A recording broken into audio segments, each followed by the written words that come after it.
Indian premiere league के title sponsor की दौड़ में एक और कंपनी का नाम सामने आ रहा है। चीनी मोबाइल कंपनी वीवो के इस साल के लिए टाइटल स्पॉन्सर से हटने के बाद योग गुरु बाबा रामदेव की कंपनी पतंजलि भी इस दौड़ में शामिल हो गई है। कंपनी की ओर से इस बात की पुष्टि भी हो गई है।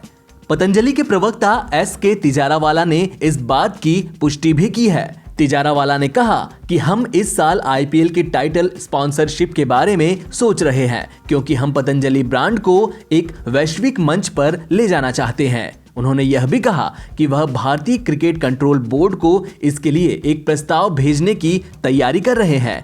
बाजार के जानकार हालांकि इस बात को मानते हैं कि एक चीनी कंपनी के विकल्प के तौर पर एक राष्ट्रीय ब्रांड के तौर पर पतंजलि का दावा बहुत मजबूत है, लेकिन उनका यह भी मानना है कि इसमें एक मल्टीनेशनल ब्रांड के तौर पर स्टार पावर की कमी है। आपको बता दें कि भारत और चीन के बीच तनाव के चलते चीनी मोबाइल फोन निर्माता कंपनी वीवो ने इस साल टाइटल स्पॉन्सरशिप से हटने का फैसला किया था। इसके बाद भारतीय क्रिकेट कंट्रोल बोर्ड ने भी इस पर मुहर लगा दी थी। वीवो टाइटल स्पॉन्सरशिप के लिए हर साल BCCI को 440 करोड़ रुपए का भुगतान करता है। हालांकि बोर्ड ने वीवो के अगले साल वापसी का रास्ता खुला रखा है। वीवो और IPL का अनुबंध साल 2022 तक का है। कोरोना वायरस के चलते इस समय बाजार की हालत बहुत अच्छी नहीं है, इसलिए बोर्ड भी समझता है कि एक साल के लिए कोई नई कंपनी शायद वीवो जितना भुगतान ना करे। पीएम मोदी ने आज अंडमान को समुद्र के भीतर बिछाए गए केबल लिंक का तोहफा दिया है। उन्होंने कहा कि इससे अब इस राज्य में कनेक्टिविटी बढ़ेगी, साथ ही रोजगार और पर्यटन को भी बढ़ावा मिलेगा। पीएम ने कहा कि स्वतंत्रता दिवस से पहले अंडमान के लोगों के लिए यह स्नेह भरा अवसर है। यह उपलब्धि दिल्ली और दिल से दूरियों को पाटने वाला है। समय से पहले इस योजना को पूरा करना एक प्रशंसनीय उपलब्धि है। चेन्नई से पोर्ट ब्लेयर से लिटिल अंडमान और पोर्ट ब्लेयर से स्वराज द्वीप तक अंडमान निकोबार के एक बड़े हिस्से में ये सेवा आज से शुरू हो चुकी है। मैं अंडमान निकोबार के लोगों को इस सुविधा के लिए अनंत अवसरों से भरी इस कनेक्टिविटी के लिए बहुत बहुत बधाई देता हूं, शुभकामनाएं देता हूं। स्वतंत्रता दिवस से पहले ये अंडमान के लोगों के लिए एक प्रकार से 15 अगस्त के पूर्व इसी सप्ताह एक स्नेह भरे उपहार की तरह ये अवसर मैं देखता हूं। साथियों, समंदर के भीतर करीब 2300 किलोमीटर तक केबल बिछाने का ये काम समय से पहले पूरा करना ये अपने आप में बहुत प्रशंसनीय है। गहरे समंदर में सर्वे करना, केबल की क्वालिटी मेंटेन रखना, विशेष जहाजों के जरिए केबल को बिछाना ये आसान नहीं है। ऊपर से ऊंची ऊंची लहरें, तूफान और मानसून की रुकावट।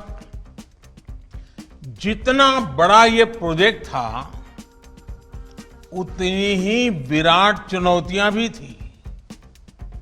ये भी एक वजह थी कि बरसों से इस सुविधा की जरूरत महसूस होते हुए भी इस पर काम नहीं हो पाया था। देश में कोरोना वायरस का संक्रमण तेजी से फैल रहा है।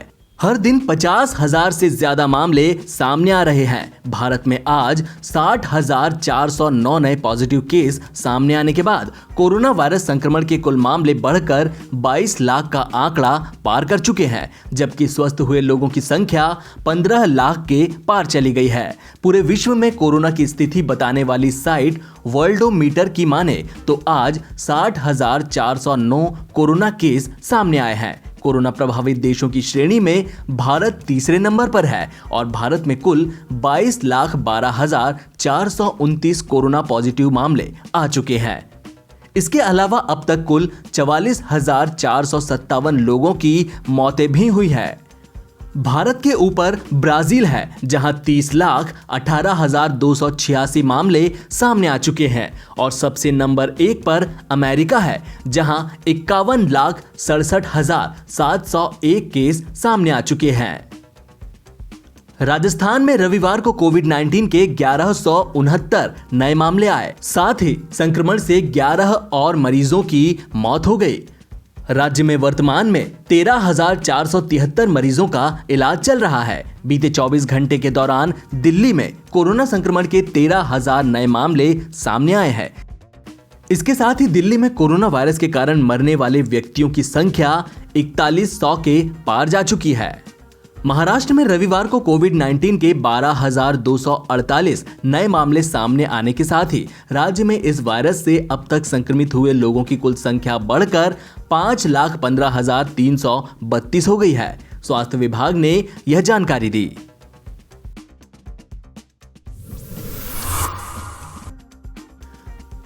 चीन की शह पर एक के बाद एक भारत विरोधी कदम उठाने वाली नेपाल की केपी शर्मा ओली सरकार की अकड़ ढीली पड़ती जा रही है। भारत और नेपाल के बीच सीमा विवाद जारी है। भारत के सख्त रुख के बाद अब नेपाल की ओली सरकार विशेषज्ञों से सुझाव ले रही है कि किस तरह से भारत को बातचीत के लिए मनाया जा सके। नेपाल सरकार ने यह कदम ऐसे समय पर उठाया है जब सीमा, अयोध्या और बुद्ध को लेकर विवाद बढ़ गया है। यही नहीं, Nepali PM KP Sharma Oli BJP और आरएसएस के जरिए मोदी सरकार को मनाने में जुटे हुए हैं। काठमांडू पोस्ट की रिपोर्ट के मुताबिक भारत के खिलाफ लगातार बयानबाजी करने वाले नेपाली विदेश मंत्री प्रदीप ग्यावली ने पिछले कुछ सप्ताह के अंदर कई पूर्व मंत्रियों, राजनयिकों और विशेषज्ञों से भारत को वार्ता की मेज पर लाने के लिए सलाह ली है। नेपाली विदेश मंत्री ग्यावली ने भी इसकी पुष्टि की है कि भारत के साथ बातचीत के लिए प्रयास किए जा रहे हैं। ग्यावली ने कहा कि काठमांडू और नई दिल्ली में भारत के साथ साथ बातचीत शुरू करने के लिए प्रयास जारी हैं, लेकिन इसके परिणाम के आने में अभी और समय लगेगा।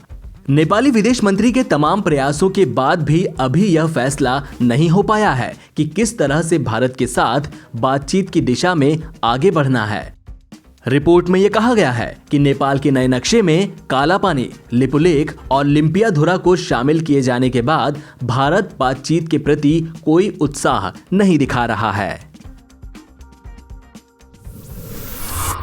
कोरोना वायरस काल में कृष्ण जन्माष्टमी से पहले दिल्ली के इस्कॉन मंदिर में तैयारियां चल रही हैं। दिल्ली में इस्कॉन मंदिर 12 अगस्त को त्योहार मनाएगा। दिल्ली के इस्कॉन उपाध्यक्ष वजेंद्र नंदन दास ने कहा कि प्रवेश केवल निमंत्रण पर आधारित होगा। हम भक्तों के लिए मंदिर नहीं खोल रहे हैं, दर्शन ऑनलाइन किए जा सकते हैं। इस बार आम जनता के लिए कि इस्कॉन खुल रहा है जन्माष्टमी या नहीं, क्योंकि हम नहीं चाहते कि पैनिक हो, कि लोग जितने कम से कमाएं, इसलिए निमंत्रण पत्र पर हम लोग प्रवेश दे रहे हैं, क्योंकि हम उतने लोगों को बुला रहे हैं क्योंकि हमें जान की सुरक्षा बहुत जरूरी है। कोरोना वायरस से लोग प्रभावित न हो, इसलिए सोशल डिस्टेंसिंग, मास्क और हर जगह सैनिटाइजर लगा गया है। सैनिटाइजर चैनल भी लगा गया है, टनल, जिससे कि अंदर वो आ सकते हैं। इस तरह से हमने व्यवस्था की थी, कम से कम लोग आएँ और दर्शन का ऑनलाइन व्यवस्था रहेगी। लोग ऑनलाइन जो है वो दर्शन कर सकते हैं। ऑनलाइन के व्यवस्था में थोड़ा हमें बताइए किस तरह से दर्शन कर सकते हैं ऑनलाइन? ऑनलाइन में एक जो लिंक होता है, जो हमारी इस्कॉन के वेल विशेष जो जुड़े हुए हैं, लाखों भक्त जुड़े हुए हैं देश विदेश के, तो वो उस चैनल पर देख सकते हैं यूट्यूब के माध्यम से। तो हम लोग कम से कम 10-12 हज़ार लोगों को बैठा करके प्रसाद खिलाते थे। इस बार खिलाने की प्रक्रिया बिल्कुल बंद है। बस जो कुछ हमारे स्टाफ लोग हैं, जो पुलिस डिपार्टमेंट है, उनको थोड़ी सी व्यवस्था रहेगी। बाकी जितने भी हमारे आएंगे दर्शनार्थी, दर्शन करके उनको एक सूखा प्रसाद का पैकेट दे दिया जाएगा।